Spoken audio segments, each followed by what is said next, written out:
Bonjour à tous, aujourd'hui je vais vous montrer le fonctionnement d'une nacelle télescopique. Donc après avoir mis mon harnais de sécurité, je vais vous montrer le fonctionnement de cette nacelle, donc on se voit à tout de suite.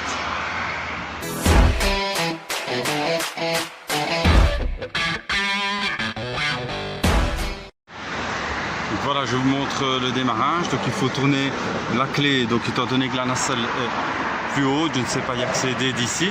Donc pour la descente, je dois tourner et travailler donc d'en bas.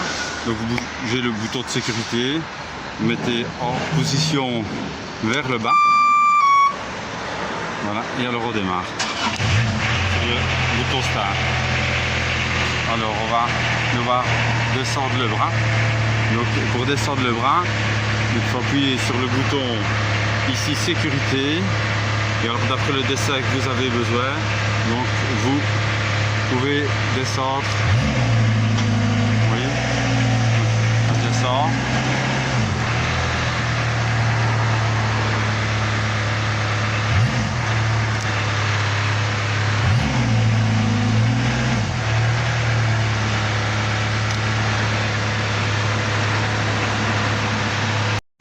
Après, une fois descendu, vous mettez position nacelle.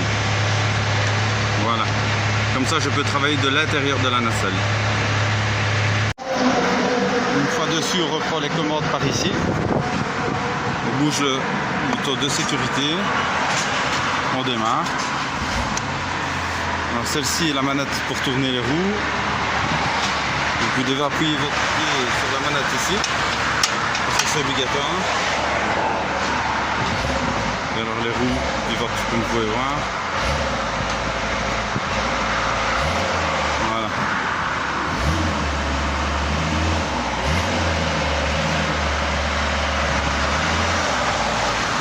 Voilà, alors la manette pour monter, celle-ci du milieu, c'est pour monter tout droit. Donc la nacelle ira toujours tout droit. Donc vous voyez, je suis toujours perpendiculaire et à fleur du poteau. Donc ça ne change aucune direction. Voilà, c'est pour lever le bras. Donc on reste toujours dans le même sens, à la même verticale.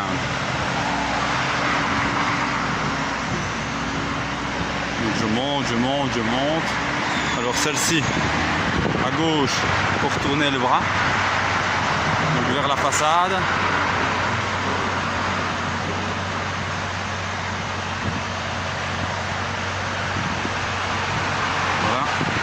Alors moi je vais donc devoir aller plus haut. Avec cette manette-ci, je suis au maximum.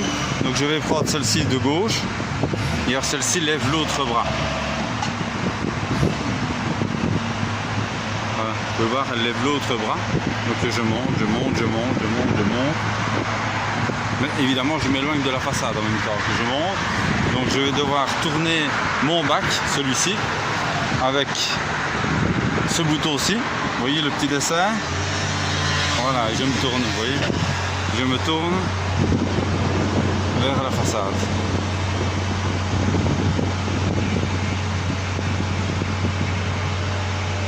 Voilà, alors je vais devoir me rendre là-bas.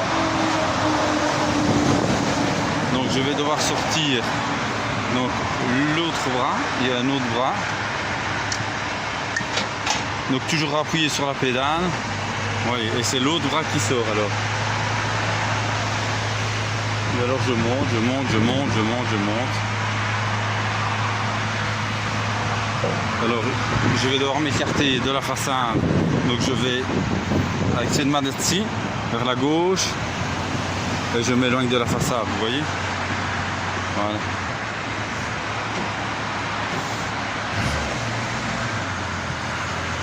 Alors je redescends mon bras. Et en descendant mon bras, je m'éloigne de la façade. Vous voyez. Donc je vais devoir me rapprocher de la façade. Je prends la manette de gauche, j'appuie vers la gauche, comme ceci. Et je me rapproche de la façade. Il faut faire très très délicatement, c'est très dangereux. Voilà.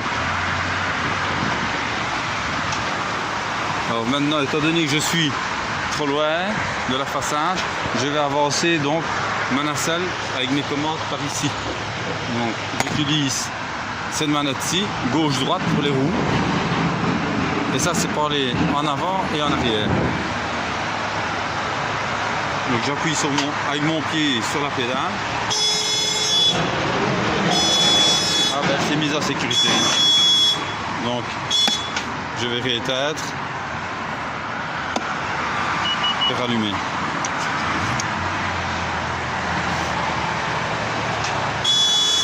Ah ben elle se met en sécurité, donc je vais devoir redescendre le bras. Voilà, donc je vais tourner ce bras-ci.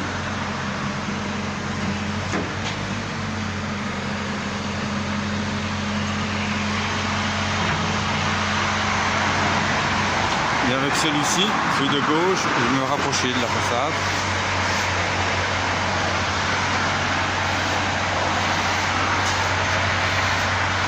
Voilà. Et maintenant je suis face à mon travail.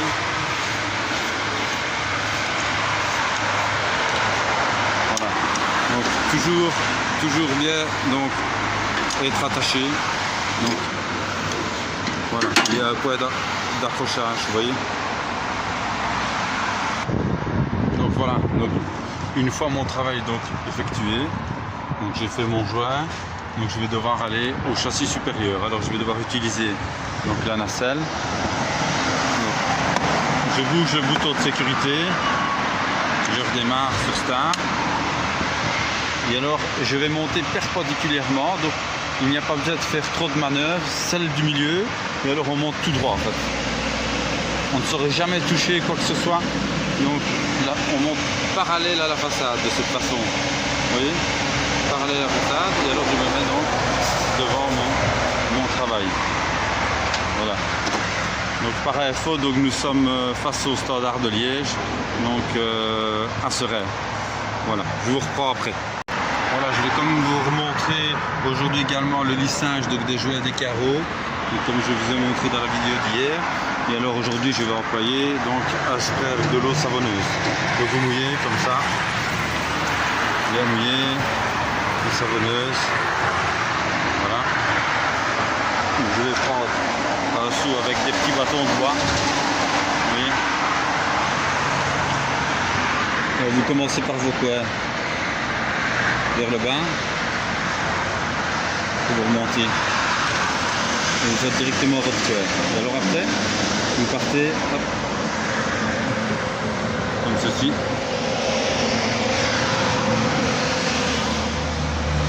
Comme ceci. Vous pouvez passer dans l'autre sens. Donc je vais le mettre dans l'autre sens, vous voyez. Hop. Et je ferme mon joint. Voilà.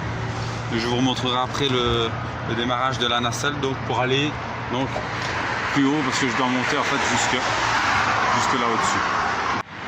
Bon voilà, vous devez également savoir quelque chose de très important, je redémarre, c'est qu'une nacelle télescopique doit toujours être à niveau au sol.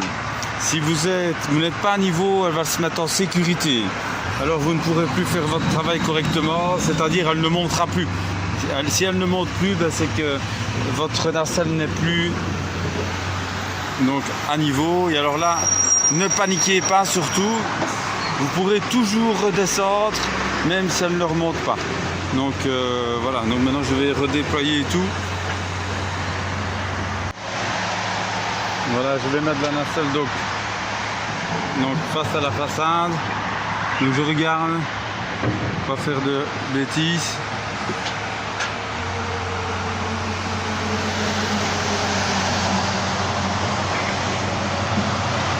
En tout cas, travaillez toujours en sécurité, bien attaché, la nacelle à niveau, pas de surpoids sur votre nacelle, donc ça pourrait également la mettre en sécurité si vous mettez trop de poids dessus.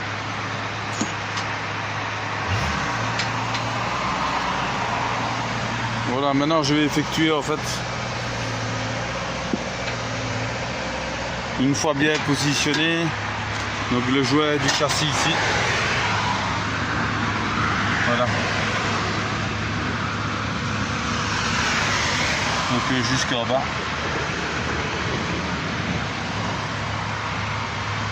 Et celui-ci est arrondi également. Voilà. Ici je vais je voulais juste faire une petite parenthèse, c'est que je vais mettre, le jouet est assez gros, et je vais mettre une mousse étanche. Vous voyez, ce n'est pas celle qu'on utilise d'habitude. Donc celle-ci, c'est une mousse à cellules fermées. Donc elle ne laisse pas passer ni l'air et ni l'eau. Si elle est bien coincée, donc c'est une mousse étanche. Donc par rapport à celle qu'on utilise d'habitude, vous voyez, c'est pas la même du tout. Donc celle-ci fait passer l'air. Alors ici, je vais utiliser donc du parabon, c'est du polymère. Donc ce n'est pas du silicone. Donc pour faire ce jouet, réaliser ce jouet. Alors, étant donné que le jouet est gros, je vais faire un bec approprié par rapport à mon jouet. Donc je vais le faire bien plus large que d'habitude, toujours en biais avec un quick cutter. Vous trouvez ça dans un bricot, simplement.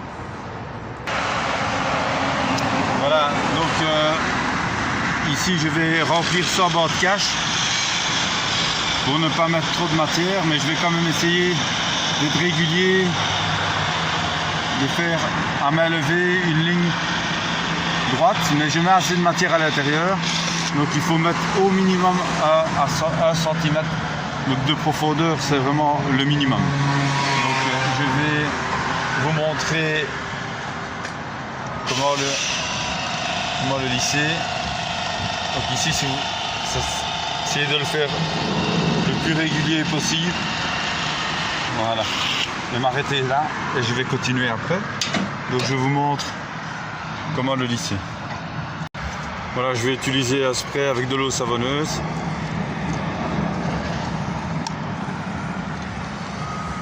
Donc bien mouillé. Voilà.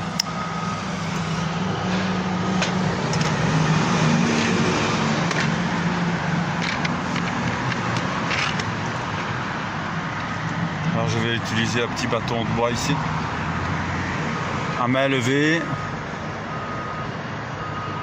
je vais mettre comme ceci, à main levée, faites une ligne droite. J'aurais pu mettre un tape ou une board cache, vous pouvez le faire, donc si vous n'avez pas trop l'habitude, ici je ne le fais pas, pour ne pas mettre trop de matière, étant donné que c'est vraiment un gros jouet quoi. Voilà, n'hésitez pas à faire des commentaires, poser des questions si vous voulez, je vous répondrai volontiers.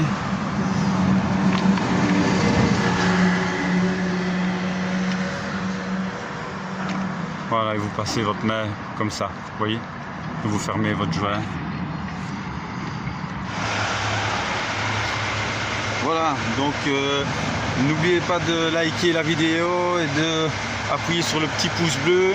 Donc si vous aimez mes vidéos, et de les liker, de vous abonner, ça serait très encourageant pour moi, afin que je puisse continuer donc avec plaisir de faire toutes ces vidéos. Donc je vous souhaite une bonne journée et à bientôt.